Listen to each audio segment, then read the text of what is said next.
दोस्तों अभी अभी बहुत बड़ी खबर निकल कर आई है। यह वीडियो अंत तक जरूर देखना क्योंकि जो सच्चाई सामने आई है वो चौंकाने वाली है। अस्सलाम वालेकुम, नमस्कार। मैं नजरुद्दीन, आप देख रहे हैं नजरुद्दीन इंडिया न्यूज। ईरान ने सीधे अमेरिका पर बड़ा आरोप लगाया है और स्ट्रेट ऑफ हार्मुज को लेकर तनाव फिर बढ़ गया है। ईरान के नेताओं का कहना है कि वो अमेरिका की नाकाबंदी ही शांति वार्ता रोकने की सबसे बड़ी वजह है। ईरान के संसद अध्यक्ष ने साफ कहा है, जब तक अमेरिका दबाव और धमकी देता रहेगा कोई असली समझौता नहीं हो सकता। इसी वजह से स्ट्रेट ऑफ हॉर्मुज खोलना भी मुश्किल हो गया है। सिचुएशन अभी कैसी है? युद्ध पूरी तरह खत्म नहीं हुआ है लेकिन पूरी तरह चल भी नहीं रहा है। मतलब नो वार नो पीस की स्थिति चल रही है। ट्रंप का बयान। डोनाल्ड ट्रंप ने कहा है ईरान कमजोर स्थिति में है और अमेरिका के पास पूरा कंट्रोल है। साथ ही उन्होंने यह भी संकेत दिया है अगर जरूरत पड़ी तो बड़ा हमला हो भी सकता है। ईरान का जवाब। ईरान ने साफ कहा है हम बातचीत के लिए तैयार हैं लेकिन दबाव में झुकेंगे नहीं, और अगर हमला हुआ तो जवाब भी जोरदार होगा। सबसे बड़ा असर। स्ट्रेट ऑफ हॉर्मुज बंद होने से तेल की कीमतें बढ़ रही हैं, पूरी दुनिया की इकोनॉमी पर असर पड़ रहा है। तो क्या दुनिया एक और बड़े युद्ध के करीब है? क्या स्ट्रेट ऑफ हॉर्मुज फिर से पूरी तरह बंद हो जाएगा?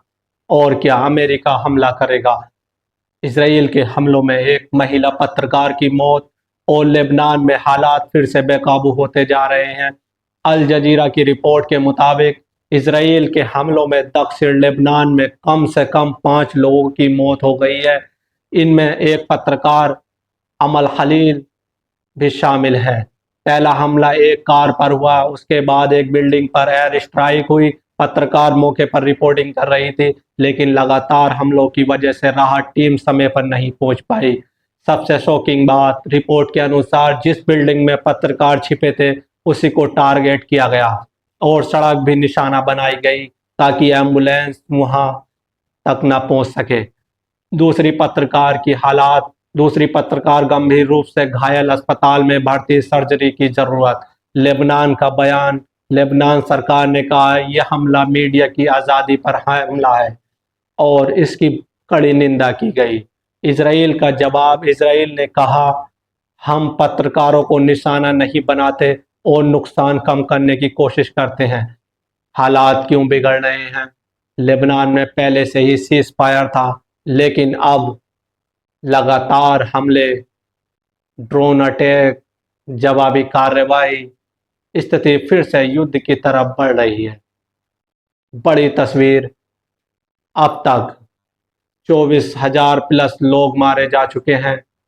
सीमा पर कब्जा बढ़ता जा रहा है और अब डर यह है कि ये लड़ाई पूरे मिडिल ईस्ट में फैल सकती है। क्या पत्रकार अब भी सुरक्षित हैं? क्या यह हमला जानबूझकर किया गया? और क्या ये सीज फायर पूरी तरह खत्म होने वाला है? ईरान के अंदर ही शुरू हो गई है बड़ी बहस, युद्ध या शांति। और इस सब के बीच डोनाल्ड ट्रंप का बड़ा फैसला। अल जजीरा की रिपोर्ट के अनुसार अमेरिका और ईरान के बीच सीज फायर को आगे बढ़ा दिया गया है लेकिन इसके बाद ईरान के अंदर ही दो गुट बन गए हैं जिसे कट्टरपंथी कहते हैं। युद्ध जारी रहना चाहिए, अमेरिका के सामने झुकना नहीं चाहिए। सड़कों पर प्रदर्शन और सैन्य ताकत दिखा रहे हैं। तेहरान में मिसाइलों की लाइन रोड पर निकाली गई। लोगों ने नारे लगाए अमेरिका के खिलाफ लड़ाई जारी रखो। शांति चाहने वाले कहते हैं अब बातचीत से हल निकालो। देश की हालत खराब हो रही है और ज्यादा युद्ध से नुकसान ही होगा। ईरान के राष्ट्रपति ने कहा है समस्या का समाधान बातचीत है, युद्ध में नहीं। ग्राउंड रियलिटी सच्चाई। 40 दिनों की लड़ाई में बड़े बड़े कारखाने तबाह, बिजली, रेल, फैक्ट्री सब नुकसान में और आम लोगों की जिंदगी मुश्किल। और अब देश में इंटरनेट शटडाउन भी जारी है।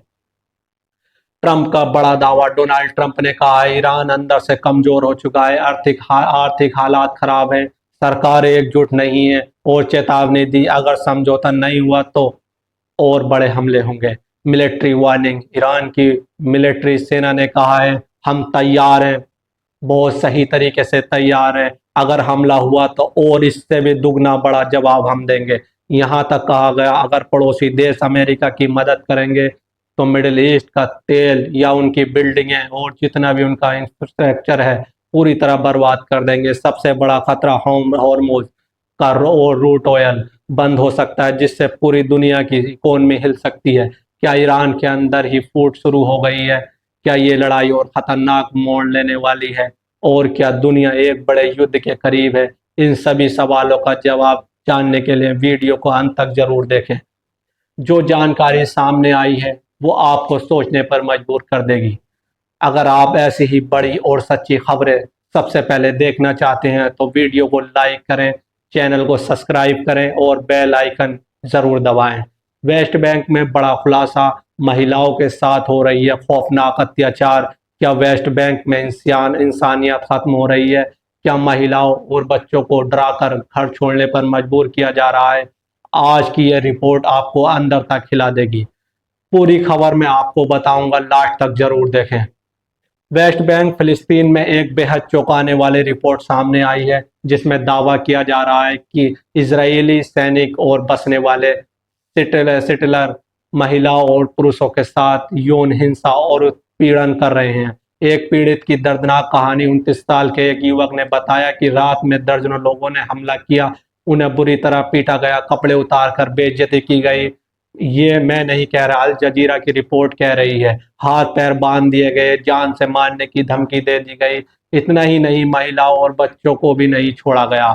लोगों को घर छोड़ने पर मजबूर किया जा रहा है। रिपोर्ट के अनुसार 70% परिवारों ने कहा है कि यौन हिंसा और धमकियों की वजह से उन्होंने अपना घर छोड़ा।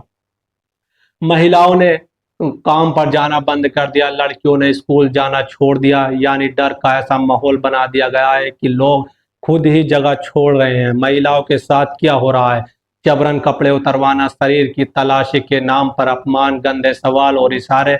चेक पोस्ट पर रोज जोर जोर की बदसलूकी। एक महिला ने बताया, मुझे जबरदस्ती कपड़े उतारने को कहा गया, मैं रोती रही लेकिन किसी ने नहीं सुना। जेल में भी नहीं सुरक्षित। रिपोर्ट में ये भी सामने आया है कि कैदियों के साथ मारपीट, यौन शोषण, मेडिकल मदद तक नहीं दी जा रही।